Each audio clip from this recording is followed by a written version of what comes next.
dina mangsana Allah nyarankeun amanat ka Nabi Adam alaihi salam.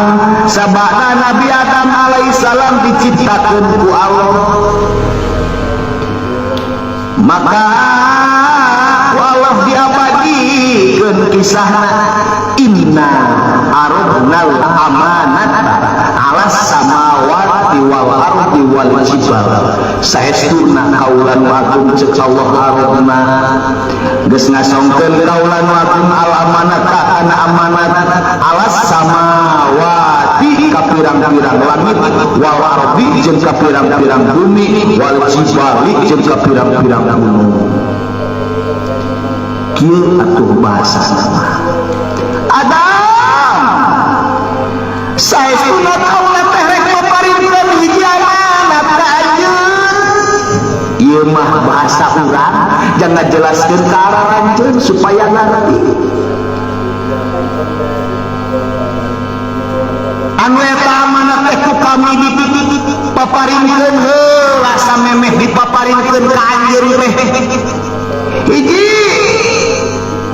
aradnal amanata ala samawati ku kami eta amanatna diasongkeun heula ka pirang-pirang langit wal ardi jeung ka pirang-pirang bumi wal jibal jeung ka pirang-pirang gunung. Jadi Allah kepungkur parantos ngasongkeun amanat ka pirang-pirang langit, ngasongkeun amanat ka pirang-pirang bumi, ngasongkeun amanat ka pirang-pirang gunung. Kumaha terasna paabaina ayyahmilnaha, tetapi nada eta langit bumi jeung gunung teh sadayana teu kadarugaeun nampak kana amanat di kami. Tah eta amanat teh ayeuna ku kami rek diasongkeun ka anjeun.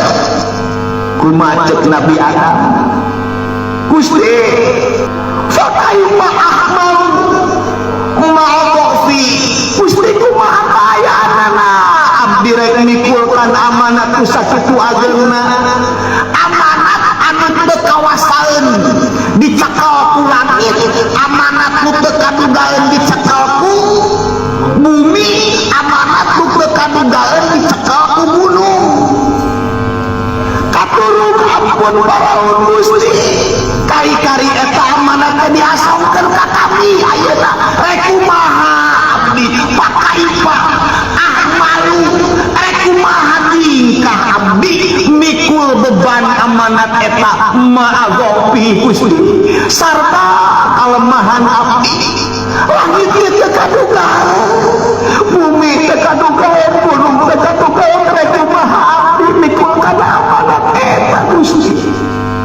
Maka tembal ceuk Allah ada alhamdulillah minka wa qudratu minni. Tah ieu we cecekelan ieu mah alhamdulillah minka wa qudratu minni. Jangan kau lihat sebesar apa beban yang ada di hadapan, tapi lihatlah sebesar apa tugas yang harus diselesaikan. Lihatlah perintahnya, naon sababna engkau yang memiliki beban itu, namun yang memberikan kekuasaan, kemampuan adalah diriku, kata Allah. Jadi wer bejakeun teh kitu ketenya ka hawa mitohat teh lanjut ujang ujang ke santri ya mohon rek diparaban naon budak kakang ujang teh ayeuna penghasilan ujang sabaraha sabulan belajar gaduh teu boga penghasilan teu gaduh sugan atuh boga 2 juta ujang-ujang sugan 1 juta dah ujang-ujang sugan 500.000 ujang-ujang sugan 50.000 atuh sabulan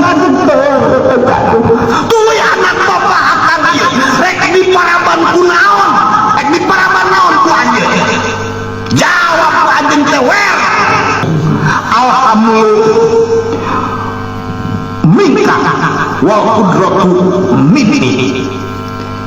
Bapak calon pacalon mitoha gitu nya bejakeun pacalmi bapak calon mitoha saestuna abdi teu gaduh kakawasaan kade ngarijieun tuang putri pacalmi tapi nalika abdi jantan sareng tuang putri ku anjeun dinikahkeun ka kami maka eta jadi tanggung jawab kami nu ngarijieunana Allah. Geus kumis tang bururu kitu lincah nya kitu tah ieu mah budak Pak hayang pasantren jeung sakola Pak Lastin lo kayak kolot siapa atuh di mana aing ngebiayanana tuh maneh mah hayang ka mana ngaji teh hayang ka ditu lah geus lain jeung bapak orang beburuh ngarit beburuh ngarancang orang mulak kagong jeung sampo jang aduh tema ku bapak anu hade mah budak bung sakola bung pasantren budak penemalan cukup anak jangan masalah di sekolah aja gimana biayanya bapak abdi karunya bapak terus sesuatu iya alhamdulillah waktu beratu mini eta pepatah di Allah karena biasa anjir kewajiban kami jangan ngurus ngadidik aja tapi nunggu rezeki anak Allah gitu guys tadinya mah beres no kapang gitunya no artinya leuing teh nyaho